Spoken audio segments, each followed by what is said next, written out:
I'm gonna divorce you. Give the apartment to my sister and get out right now. My emotional husband screamed over the phone. I replied calmly and coldly. I already moved out. My name is Gina. I'm a 35-year-old consultant.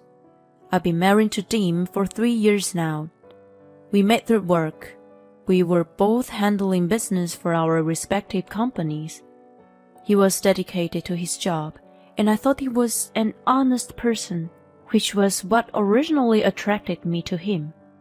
It seemed like he was interested in me too, and we gradually grew closer and started going out. Everything went smoothly, and he popped the question. I thought I could have a happy married life with him. At first, it was really great. Our newlywed life was exciting, and we enjoyed our time as a couple.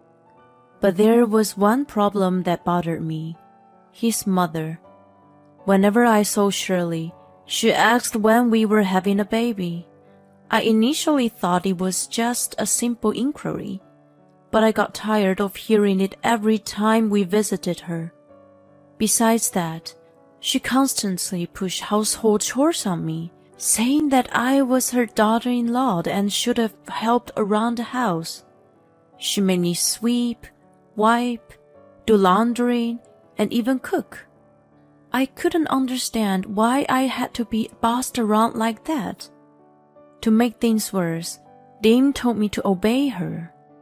One day, after a series of such incidents, I complained to him. Why do I have to take orders from your mom? He responded with annoyance. Just cut it out. I don't want to hear it from you either. What do you mean by either? I get asked about grandchildren, and she says you haven't been educated well enough as a wife. Besides, she's the one who covered the wedding expenses, you know. You should listen to her, okay? What are you talking about? It's the first time I heard about this.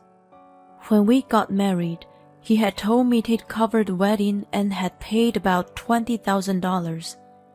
I was impressed and thought he was a responsible person to have such savings. But it turned out he had just taken the money from his mother. I was completely disillusioned. You should have been honest from the beginning. Sorry, but I was worried that if I mentioned it, you might dislike me. I found his behavior dishonest and questioned his character. We owe her a lot, so please be nice to her. He begged me to understand. I realized that if she had indeed paid for our beautiful wedding, I should be thankful.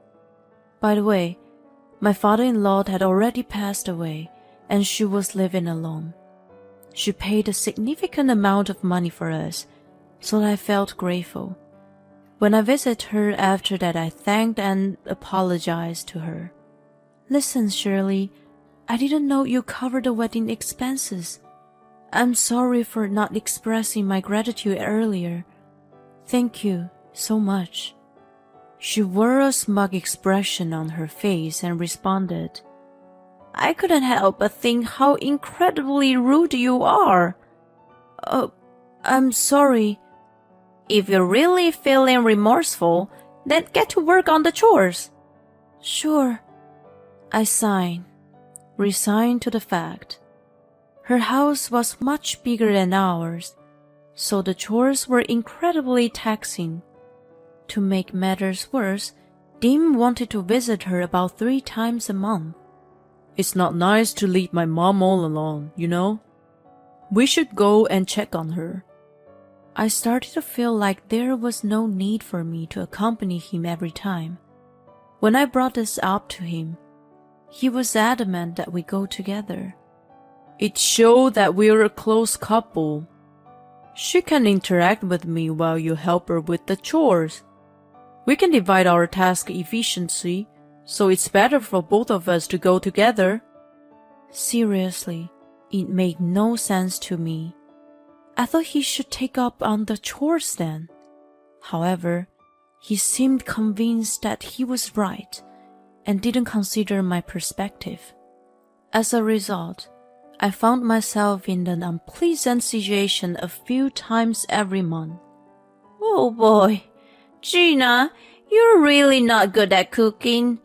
I wonder how you managed to make everything taste so terrible. Well, everything tastes bad compared to your cooking. Oh, Dean, you always say such nice things. I'll cook next time then. I was relieved that she'd take over the cooking, thinking it lessened my burden on our next visit. However, her cooking was incredibly salty and unpalatable. It was evident that she used seasoning heavily, and even a small bite was enough to make me lose my appetite. Nevertheless, Dim happily exclaimed, "See, your cooking is the best." Oh, Dean, you really get it. Gina's food doesn't have any flavor at all.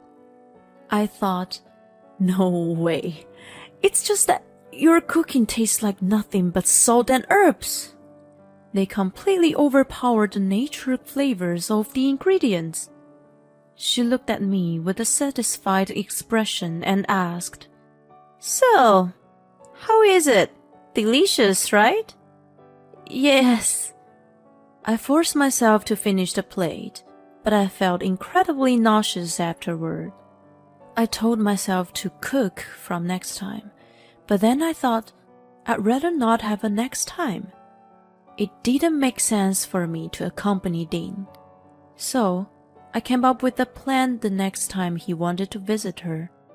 Oh no, I seem to be running a fever. Really? Yeah, it's 100.6 degrees Fahrenheit, but Shirley wants us to come together, right? Don't blame me if I pass it to her. Upon hearing this, Dean became flustered. No, you don't have to come. I'll go alone. You stay home today and get a rest. I internally celebrated the success of my plan with a triumphant cheer. It had been a while since I had quality time to myself, and I could finally relax and recharge. Dean decided to spend the night at Shirley's place, giving me even more free time. That made me realize how much I needed to have some time to myself. So, I started using the same strategy every 2 or 3 times. But if you overuse the sick day, it was bound to raise suspicions. Do you really have a fever? Well, the thermometer says so. Then measure it again right now. I hesitated, thinking my scheme would be finally discovered. While measuring my temperature, I slightly rubbed the thermometer to make it read high, but if I had to take it in front of him, I couldn't do that. See, it's 96 degrees Fahrenheit. It's not a fever, but it's even on the lower side. Have you been deceiving me all this time? Lying to your partner? That's just not cool. You were the one who lied to me first, you know. What did you say? Remember when you tried to look cool and claimed you paid for the wedding? You're not different. God damn it, stop bringing up old stuff like that. Anyway, we're going to Mom's. You better apologize to her. Yeah, right. I'm not going anymore. Don't be so selfish. Don't act like the world revolves around you. You're no exception to what was said, you know. Don't assume that I should always obey you in everything. Anyway, I won't be visiting your mom so often. If you're concerned about her, go on your own. Never mind then. He seemed taken aback that I was standing my ground, and eventually gave up for the day, leaving on his own. If we had to fight like that every time, it'd take a toll on me emotionally. I wonder if there was a better solution. I couldn't figure it out on my own, so I went to consult with my parents. Oh dear, so that's what's been going on. That sounds a bit selfish of him. Yeah, no matter what I said, he always prioritizes his mother. Even when I don't want to go, he forces me. I've been thinking about separating for a bit. When I explained the situation, they came up with a suggestion. How about living in one of the apartments we own? Really? Is that okay? I knew they invested in real estate. They earned quite a bit from rental income. Plus, my dad had a well-paying job at a large corporation, so they had substantial funds for investment and owned several properties. They offered to let me use one of them. It became vacant recently. We were in the process of finding a new tenant. You can use it as a second home. Whoa, thanks. I immediately moved the essentials to the new apartment. I bought some appliances like a fridge and a microwave and some low-cost furniture. I had been so frustrated with Dean that I decided to live separately for the time being. While he was at Shirley's place, I left a note saying, "I won't be back for a while," and left the house. As expected, he bombarded me with calls, but I ignored them. After about a week, I was shocked to see him waiting in front of the apartment building. "Why are you here?" "You're having an affair, aren't you?" "What are you talking about? There's no way." "Then whose apartment is this? I've been following you and seeing you return here every day after work. You're an only child, and your parents live in the house, right? So the only explanation is that you've been going to some other man's place." I was completely disgusted by his behavior. "That's so creepy that you've been following me around. It's your fault for suddenly leaving me.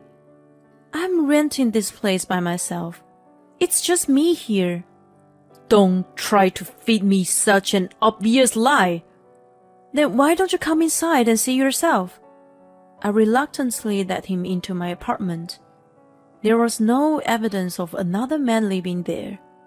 He searched the entire place, but found nothing. It seemed he finally believed me. "Why did you rent this place in the first place?" "Why don't you ask yourself that question? You should realize how carelessly you've treated me all this time." "What? I've been considerate of our life together." "What about your mother? You tried to force me to visit her even when I didn't want to. Did you ever consider how stressed I was?" "She has always been kind to you and tried to teach you how to handle household chores." "Kind? It's ridiculous to interpret her behavior as kindness." "She's been bullying me." "She wouldn't do that." "If things haven't changed, then get out. There's nothing more to say to you." I firmly told him to leave. He was shouting, but when the next-door neighbor complained about the noise, he hastily left. I was freaking out that he had discovered me, but I couldn't back down. I decided that I wouldn't return until he showed genuine remorse and committed to changing his ways. If things remain the same, we should just get a divorce. Just as I was thinking that, he did something totally unexpected. One weekend, he suddenly showed up at my place again. What's more, he brought his sister with him. "What are you doing here, Kathy?" "Whoa, this is quite a nice place." She casually walked in and inspected the place. "I told you it would be perfect for you." Dean followed her inside. "What's going on? Why did you bring her here?" I didn't have a good relationship with her either. We only saw each other during holidays, but she had always been critical of me, often joined Shirley to making my life difficult. So I didn't have a favorable impression of her. "Okay, I'll take it." "What the heck does that mean?" "I mean, I'll live here. I'm moving next month, so please take care of things. Oh, and the rent as well." I was utterly baffled. You moved out of here and live with Mom and me. Are you kidding me? I've decided to move in with Mom. So stop being stubborn. Come home and start packing. I'd had enough. There was no point in being a part of the family with them. I had made up my mind to get a divorce, so I remained silent. They must have assumed I had agreed. They had left with smug expressions. After they were gone, I took immediate action. I explained the situation to my parents and decided to move out. To avoid being followed again, I also asked my office to follow me to work remotely. My parents swiftly handled the situation and found new tenants for the apartment. The location was excellent, and it was a spacious and clean apartment, so they quickly found someone to move in. I then found a new place to live in a different area from where Dean resided. Since I no longer had to go to the office, I didn't need to be in the area where I most likely bumped into him. I completed all the necessary procedures in no time and was able to leave alone safely. Soon enough, Dean called me incessantly. Hey, where are you now? I told you to come back, right? We're supposed to move in with Mom, so hurry up! We still have so much to pack. He angrily shouted. Too bad. I won't be living with you guys. Why should I have to live with someone who bullies me? Then I told him this. He lost his temper. Stop messing around. How selfish can you be? I'll divorce you, you know. Give the apartment to Kathy and get out of there right now. He was worked up and screamed over the phone. I responded calmly and coldly. I've already moved out. I've been living somewhere else. He must have been surprised and calmed down a bit. You should have told me that sooner. I'll let her know. If you're already moved out, then stop being stubborn and just come back. You actually miss me, don't you? I was amazed by his optimism. I don't know what you're trying to say, but I'm quite busy right now, so I have to go. Then I ended the call. I intentionally avoided any further contact for a while. After some time, I got a frantic call from him again. Hey, what the heck is going on? Why is there already someone else living in that apartment? Kathleen and I were almost mistaken for trespassers, and the police almost got involved. I couldn't help but burst into laughter. I wished I could have witnessed the scene. Who told you to let her live there? What? That apartment is owned by my parents. So, as soon as I moved out, they found a new tenant and signed a contract. No way. So, where's she supposed to live now? Well, she could move in with you guys, right? Don't be ridiculous. I won't let you get away with this once you return. Whatever you say. We're getting a divorce for sure.